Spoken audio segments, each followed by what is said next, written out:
of common source FET amplifier.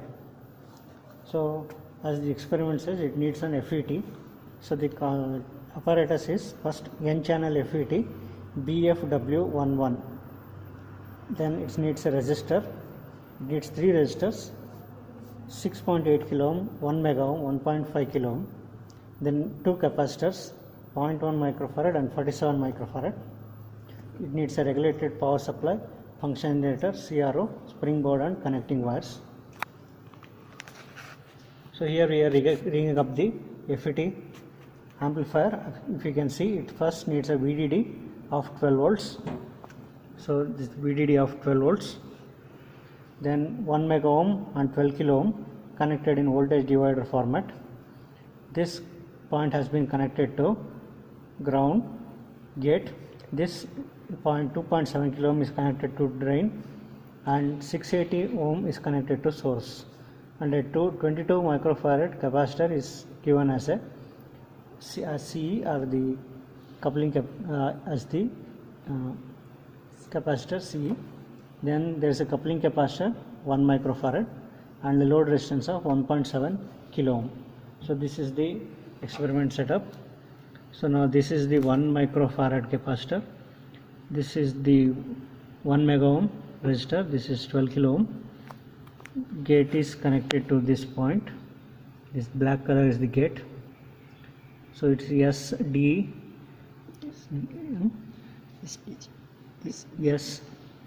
SDG. Red is S, yellow is D and black is G. So G is connected here. Then there is a capacitor of 1 microfarad here connected towards the drain. And this finally this CE 22 microfarad is connected here, and this forms a simple circuit. The circuit is very simple. So now, as per this experiment, we are talking of frequency response of common source FET amplifier. So we have connected this FET as an amplifier. So we have to know till what range this FET amplifier will give the proper frequency response. So tabular column, what we should do is, we need frequency, range of frequencies versus output voltage. Input voltage is set to 1 volt. AV is V0 by Vi. So AV equals 1.6 by 1, 1.7 by 1 and so on. So we vary the frequency and note down the output voltage, and correspondingly we calculate the gain in dB, and this should be plotted in the semi-log sheet. So if you see this, the frequency here set is nearly around 200 Hertz. So the output is 0. Output is 0. Now go on increasing the frequency. So you can see that the vibration starts.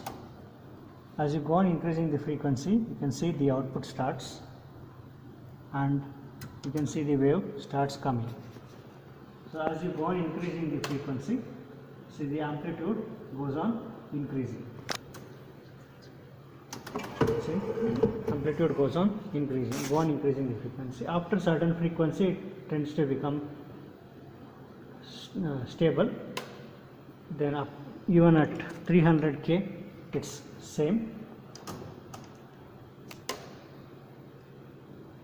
Up to some 300, 400, 500, it is almost constant.